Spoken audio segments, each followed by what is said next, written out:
지금 우리 성도님들 가운데 인생의 큰 시련 속에 있는 분들이 계십니다. 방광을 이제 드러내고 제거하고 또 자궁을 다 휘집어서 드러내고, 그리고 인공 방광을 다룬 우리 허문자 집사님 마음이 어떨까 싶습니다. 그리고 직장을 구하는데 직장이 구해지지 않는, 당장 경제적인 여건을 생각해야 될 그런 성도들, 그리고 표면적으로는 드러나지 않았지만 가정 안에서 부부관계가 좋지 않고 부모와 자녀의 관계가 깊은 골이 패어 있는 그런 분들, 또 금전적으로 빚에 채무 이런 것들에 정말 허덕이고 있는 우리 성도님들, 얼마나 힘들까 싶습니다. 그런데 말입니다, 여러분은 인생에서 가장 처절한 사람을 만나보셨습니까? 저는 한 25년쯤에 인천에서 부목사로 사역을 할 때쯤 그 현대시장이라고 있습니다. 동구 사거리 현대시장이 있는데, 장날 보통 상설시장인데도 불구하고 사람들이 굉장히 많습니다.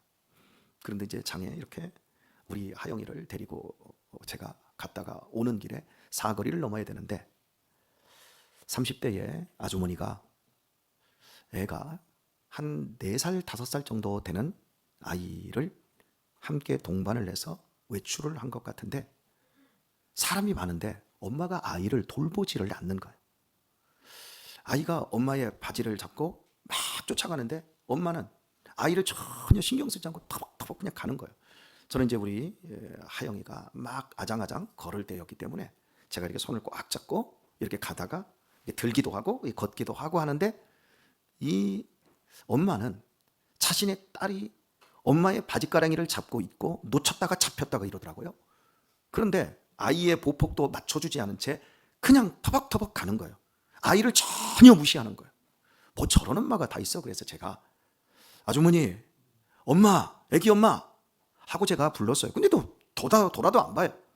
근데 애가 떨어질 것 같아요. 애가 떨어지면 잃어버리든지, 차가 굉장히 많이 다니는 곳인데 잘못될 수도 있을 것 같아서 제가 앞쪽으로 가서 애기 엄마 하면서 이렇게 말을 하는데, 동공이 풀린 엄마의 눈, 얼굴에 그 근심, 그리고 전혀 삶에 아무런 의지도 없는 그 얼굴, 제가 애기 엄마 하다가 더 이상 말을 못 붙이겠더라고요. 혹시 그런 사람의 얼굴을 보셨습니까?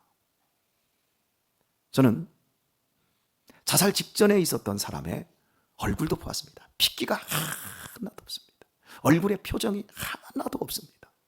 도대체 내가 이 사람에게 무슨 말을 해야 될지, 그래서 그냥 손만 딱 잡고 그냥 얼굴을 들여다보고 울었을 뿐입니다.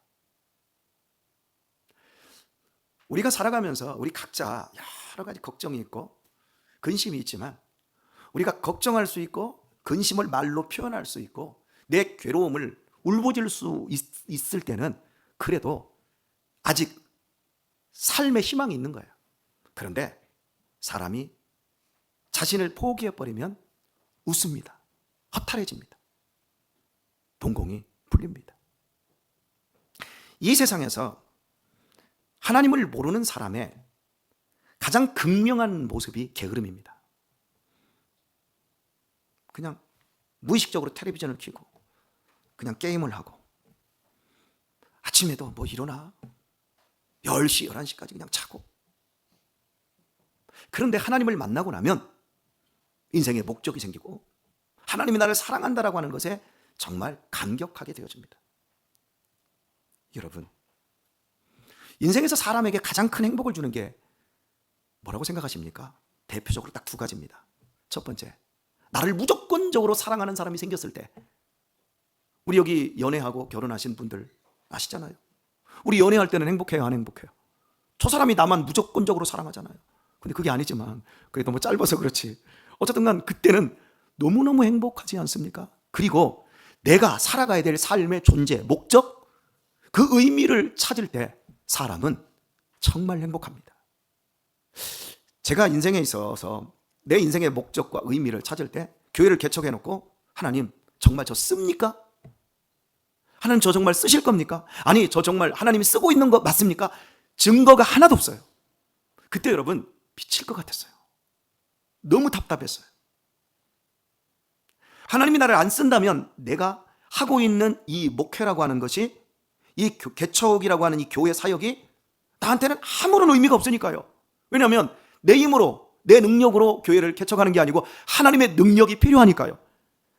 내가 사람을 어떻게 변화시켜요? 내가 어떻게 사람을 설득시켜요? 이 어둡고 무지한 세상 속에서 제가 어떻게 사람에게 예수님을 증명해주고 그들에게 예수님을 줄 수 있어요? 또한 예수님으로 말미암아 그 사람이 살아나게 할 수가 있습니까? 그러니까 저한테는 하나님이 나를 쓴다라고 하는 증거, 하나님 나 쓰시고 있구나. 그렇다면 나는 미친 듯이 달려갈 것 같은 이런 마음. 그런데 한 3년 정도 이렇게 될 어간에 정말 무시무시한 사건이 일어났어요.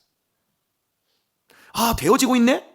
하나님 나 쓰시고 있는데 하는데 천둥벼락과 같은 일이 교회 안에서 벌어지고 사람들이 막 나가고, 그때 여러분 지금도 그때를 생각하면 목회도 못하고 내가 참 인간으로서 너무 부족하구나. 그때 여러분 상상할 수도 없을 정도로 힘겨웠어요. 그럼에도 불구하고 제가 오늘 이 자리에 있는 이유는 많은 사람들이 저를 위해서 기도했습니다. 저를 위해서 기도하는 사람들이 있었기에 하나님이 저 같은 사람을 불쌍히 여기사 그런 역경과 정말 그 밑바닥에서부터 다시 일어날 수 있게 주셨습니다. 탈북 사역을 하시는 목사님들이나 탈북 목회자들, 이런 분들을 목회하는 분들은요, 상상을 불허할 정도로 그 사람들이 고통을 당했답니다. 그런 사람들이 이제 탈북하는 과정 속에서 예를 들어서 부모가 자기 앞에서 총살당하고 심지어 보안의 공안에게 끌려가고, 이런 과정에서 남편이 보는 앞에서 자기 부인이 강간을 당하고 딸이 이런 그러니까 인간이 상상할 수 없는 그런 무지막지한 일들을 당한 사람들이 이제 공동체로 모이는 거예요. 그러면 목사님이 그들 한 사람 한 사람을 케어를 하며 그들의 이야기를 들어야 되잖아요. 근데 목사님이 그들의 이야기를 한마디도 안 듣는답니다. 왜냐하면 그들의 이야기를 들으면 같이 무너진다는 거예요.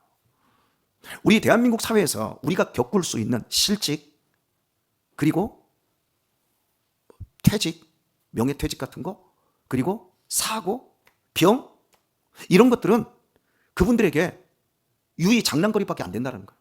그들은 벌써 죽었어도 수없이 죽을 고비를 넘기고 지금 삶이라고 하는 앞에 서 있는 사람들이라는 거지. 목사님들이 그들에게 할 말이 없대요. 그리고 그들의 얘기를 들으면 목사님들도 무너진답니다. 그래서 이렇게 얘기한답니다. 성경 읽어. 다른 거 할 필요가 없답니다. 성경을 무지막지하게 읽게 시킨답니다. 아침밥 먹이고 점심때까지 성경 읽히고, 점심 먹으면 저녁 때까지 성경 읽히고, 그리고 저녁에 잠잘 때까지 성경 읽히고, 뜻도 모르고 이해도 못하는데 계속 성경만 읽힌답니다. 그리고 성경 읽고 중간에 쉬는 시간에는 기도합시다 하고 막 기도만 시킨다는 거예요. 그러면 보세요. 북한 사람들이 배고프잖아요. 배고픈데 어쨌든 넘어왔고 살았잖아요. 밥은 먹여주니까 이 사람들은 돈을 안 줘도 밥만 먹여주면 아무런 걱정이 없는 거예요. 여러분, 자본주의 사회에서는 밥만 먹여주면 안 돼요. 밥 먹고 놀게 해줘야 돼. 어떻게? 문화적인 혜택을 즐기게 해줘야 돼. 그죠? 근데 이 사람들은 워낙 척박한 환경 속에 있었기 때문에 밥만 먹여주면 아무 걱정을, 밥만 먹여주면 한 달 동안도 성경을 읽고, 2달 동안에도 성경을 읽고, 밥만 먹여주면 3달 동안도 성경 읽어주고, 그리고 기도시킬 때 통닭 한 마리 시켜줄게. 그러면 간식까지 주지 않습니까? 그러면 2시간 동안 통성으로 무지막지하게 기도를 한답니다. 그냥 그것만 시킨대요. 그 사람들 한 사람 한 사람의 그들의 고통과 그들의 상처와 그들의 아픔에 대해서 인간이 어떻고 그런 부분들을 목사님이 얘기를 들어줘봤자 그냥 손잡고 어이구 얼마나 힘들어서 해결해 줄 수는 아무것도 없지 않습니까? 그런데 놀라운 일이 벌어진다는 거예요. 그렇게 이 표현을 쓸게요. 무지막지하게 성경을 읽고 무지막지하게 기도를 시키잖아요. 그러면 이상하게 그들을 내면에 상처와 응어리와 아픔이 자연적으로 해결되고 치유가 된다는 거예요. 왜 그럴까요? 하나님의 말씀은 살아있고 운동력이 있습니다. 기도 외에는 이런 유가 나갈 수가 없습니다. 하나님은 우리의 기도를 들으십니다. 말씀 붙잡고 말씀대로 기도하는 사람의 역사 속에 하나님은 반드시 놀라움으로 응답해 주십니다. 그래서 기도하는 거죠. 우리가 지금 골로새서를 보고 있는데요, 따라서 합시다. 얼굴 없는 성도. 바울은 이 골로새 교인들을 단 한 사람의 얼굴도 못 봤습니다. 에바브라 한 사람이 에베소에서 두란노에서 2년 동안 복음을 증거할 때 복음을 듣고 자기 지역 골로새로 가서 교회를 개척을 했습니다. 그리고 현재 바울은 로마에 있습니다. 귀로 골로새 소식을 들었습니다. 그리고 그들이 복음을 들은 날부터 믿음 안에서 서로 사랑하며 영원한 소망을 바라보며 무럭무럭 자라나 열매를 맺고 있다는 소식을 들었습니다. 하나님이 그 놀라운 일들을 복음으로 그 놀라운 역사들을 펼치고 있다는 소식을 들었습니다. 그리고 나서 오늘 바울이 9절을 보면 이로써 우리도 듣던 날부터 너희를 위하여 기도하기를 그치지 아니하고 구하노니 말씀합니다. 바울이 복음의 역사가 있다라고 하는 이 사실 하나만으로도 골로새 교인들과 아무런 인과관계를 연을 맺지 않았음에도 불구하고 기도하기를 그치지 않고 있다. 우리도 듣던 날부터 누구와 누가요? 바울과 디모데가 너희의 그 소식을 듣던 날부터 우리가 기도하는 걸 그치지 아니하고 계속해서 구하고 있다. 이렇게 표현합니다. 그렇다면 여러분, 어떻게 기도를 그치지 않고 계속해서 기도하는 걸까요? 이것은 원문 표현은 이런 겁니다. 규칙적으로 기도한다는 뜻이에요. 혹시 여러분 유튜브에서 24시간 그 기도 이렇게 하시는 이름을 대면 저 동자를 들어가고 저 강원도 오니 이게 천 이렇게 들어가는 뭐 교회 목사님이 이상한 게 이렇게 기도를 하셔요. 막 예수님을 혼내요. 제가 기도하면서 막 예수님을 혼을 내더라고. 성도의 가정에 복을 줄지어다 예수야 막 그러면서 그래서 가만히 들으면서 그러면서 이제 방언으로 막 기도하는 것까지 좋은데 왜 기도를 하나님을 혼을 내요? 기도는 하나님과 대화이고 하나님의 뜻을 구하는 건데 인간의 욕망을 관철시키기 위해서 뭐 별의별 것들을 다 동원해가지고 이상한 짓을 합니다. 바울은 지금 그런 식으로 지금 하고 있는 것이 아니라 복음 안에서 골로새 교인들이 지금 열매 맺고 무럭무럭 자라난다는 걸 듣고 그 부분을 위해서 기도하고 있는 겁니다. 오늘의 말씀을 맺도록 하죠. 오늘 찬양이 되게 길어서 설교를 오늘 제가 짧게 하겠습니다. 네, 감사합니다. 사랑하는 교회 여러분, 하나님의 말씀이면 됩니다. 그리고 우리가 기도할 수 있다면 하나님은 우리의 연약함 속에서도 놀랍도록 역사하십니다. 지금 여러 가지 인생의 질고 속에 있는 우리 성도님들 권면드립니다. 무지막지하게 성경 읽으십시오. 무지막지하게 말씀을 사모하십시오.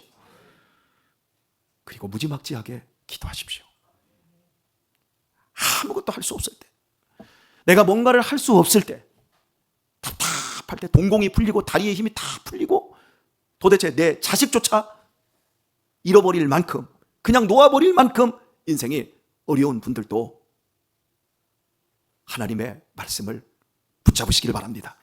그리고 그 말씀 붙잡고 기도하십시오. 살아날 줄 믿습니다. 회복될 줄 믿습니다. 하나님이 복 주실 줄 믿습니다. 이 놀라운 은총이 우리 사랑하는 성도님들의 삶 속에 나타나길, 열매 맺길 우리 주 예수님의 이름으로 축원드립니다.